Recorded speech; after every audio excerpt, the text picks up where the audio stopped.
പോലീസുകാരും നമ്മളായിട്ട് എന്താ മാറ്റം ശരിക്കും പറഞ്ഞാൽ?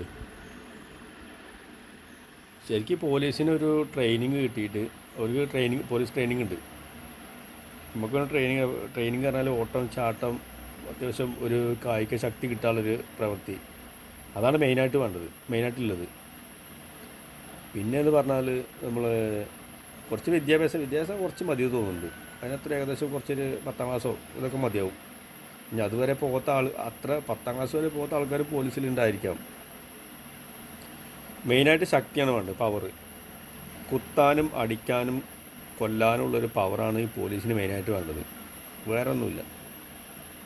നമ്മുടെ നാട്ടിൽ ശരിക്കും ഈ ഗുണ്ടകളുണ്ട്. ഗുണ്ടകൾ പറഞ്ഞാൽ ഓല് എന്തും ചെയ്യും.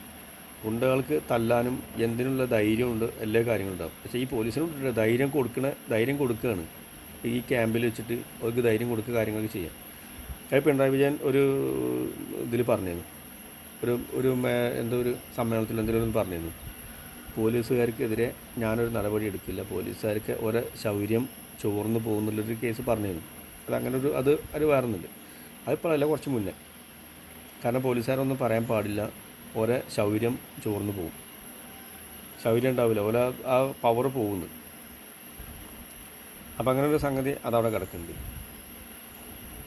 അപ്പോൾ നമ്മളിപ്പോൾ എന്താ ചോദിച്ചാൽ, ഈ കേസിൽ ഞാൻ മനസ്സിലാക്കിയൊരു കാര്യം, ഗുണ്ടായുസം കാട്ടിയിട്ട് ചെയ്യണമെന്നുണ്ടെങ്കിൽ ഇവിടെ ഗുണ്ടകളില്ലേ, എത്രയോ ആൾക്കാരുണ്ട്. ഇവരെ കൊണ്ടൊക്കെ ചെയ്യാൻ പറ്റുന്ന പണിയാണ് ഇപ്പോൾ ആ പോലീസ് അവിടെ ചെയ്തത്. 4 പോലീസുകാർ ചെയ്ത് വെച്ചത്. കുത്തുകയെന്ന് പറഞ്ഞാൽ ഇങ്ങനെ ഈ കൈ വെച്ചിട്ട് ഇങ്ങനെ ഒരാളെ മുഖത്ത് മേത്ത് എവിടെയെങ്കിലും തട്ടിക്കഴിഞ്ഞാൽ ഈ എല്ല് കൊണ്ടു കഴിഞ്ഞാൽ എന്താ അവസ്ഥ? ഇത് പാർട്ടി വെച്ചിട്ടല്ലോ കേട്ടോ പറയുന്നത്, നമുക്കൊരു പാർട്ടിയിലൊന്നുമില്ല. ഏതൊരു മനുഷ്യനും ഒരു സാധാരണക്കാരനെയും ഈ പോലീസെന്ന് പറയുന്നത് ശരിക്കും ഇവരെ ഗുണ്ടകളെന്നേ പറയാൻ പറ്റുള്ളൂ. ഗുണ്ടാപിരിവും ഗുണ്ടകളാണിവർ. പിന്നെ അയാൾ ആ വീഡിയോയിൽ പറയുന്നുണ്ട്, സാറ് ഒരു പേരെടുത്ത് പറയണം, ഈ തല്ല് കൊണ്ട ഇയാൾ പറയാന് പേരെടുത്ത് പറയാം, എന്തൊക്കെയോ സാറ് ഇന്ന പേര് പറഞ്ഞിട്ട് എനിക്ക് പേരൊന്നും അറിയില്ല, ആ പേര് പറഞ്ഞിട്ട് സാറ് ഈ സാറ് എന്നുള്ള വാക്ക് എന്തിനാണ് ഇവർക്ക് വേണ്ടി ഉപയോഗിക്കണം എന്നുള്ളത് നമുക്കിപ്പോഴും പിടുത്തം കിട്ടിയില്ല. ശരിക്കും നമ്മളൊരു ഇതിൽ ഈ സാറ് എന്നുള്ള വിളി ഇവിടെ വേണ്ട, സാറെന്ന് വിളിക്കണം. പക്ഷേ അത് ഒരു പരാതിക്കാരനെയും സാറേ എന്ന് വിളിക്കണം. അങ്ങനെയൊക്കെ ഒരു കാര്യങ്ങളുണ്ട്. നമ്മളൊരു പരാതി അടിച്ച് ചെല്ലുന്ന ആൾ എന്തെങ്കിലും പ്രശ്നങ്ങളുണ്ടെങ്കിൽ, ലേഡീസ് ആണെന്നുണ്ടെങ്കിൽ അതിന് മാഡം എന്ന് പറയണം, അല്ലെങ്കിൽ ആണാണെന്നുണ്ടെങ്കിൽ അതിന് സാറേ എന്നാണ് പറയുക. പിന്നെ പോലീസുകാരനെ നമ്മൾ സാറേ എന്ന് വിളിക്കണം. അങ്ങനത്തെ ഒരു നിർബന്ധ കാര്യങ്ങളൊന്നുമില്ല, എങ്കിലും സാറേ എന്ന് വിളിക്കാം.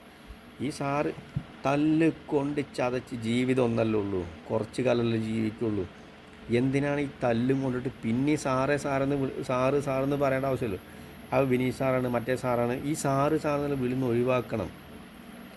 ഇത് നമുക്കതിൽ താല്പര്യമില്ല. കാരണം സാറേ എന്നുള്ള വിളിയിൽ ഒരു കാര്യം തല്ലി ജീവിതത്തിൽ മരിക്കാൻ നേരത്തുള്ളി വെള്ളം കിട്ടുന്നത്, അപ്പോഴും സാറേ ഈ കൊലയാളികൾക്ക് എന്തിനാണ് ഈ സാറെന്ന് പറയുന്നത്? അതിൻ്റെ ആവശ്യമില്ല. ഇതൊന്നും ഞമ്മക്ക് ഈ സാറ് വിളി വരുമ്പോഴാണ് ഇവർക്ക് കുറച്ചുകൂടി ഒരു പവർ കൂടി വരുന്നത്. അതിപ്പോൾ ഈ ഭരണം കഴിഞ്ഞ് കഴിഞ്ഞാൽ ഇങ്ങനത്തെ പ്രശ്നങ്ങളൊന്നും ഉണ്ടാവില്ല തോന്നുന്നുണ്ട്. ഇനി ഓരും അതുപോലെ തന്നെ ചെയ്യണ്ടാകുമെന്ന് പറയില്ല, ഒരു പാത പിന്തുടരും.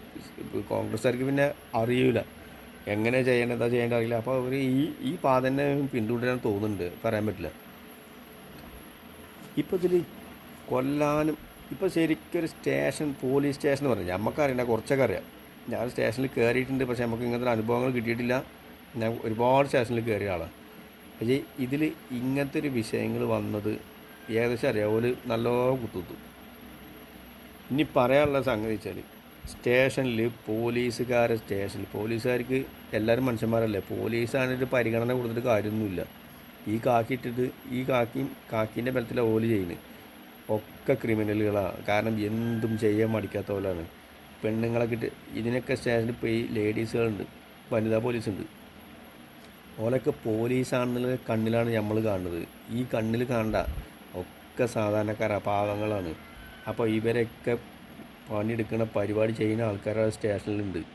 ഏത് സ്റ്റേഷനിലും ഉണ്ടാവും. ഞാനിവിടെ നമ്മളവിടെ ഇടയ്ക്കര സ്റ്റേഷനിൽ ഒരു ചെറിയ സംഭവം കുറച്ച് മുന്നേ ഉണ്ടായിരുന്നു വെക്കാൻ വേണ്ടി.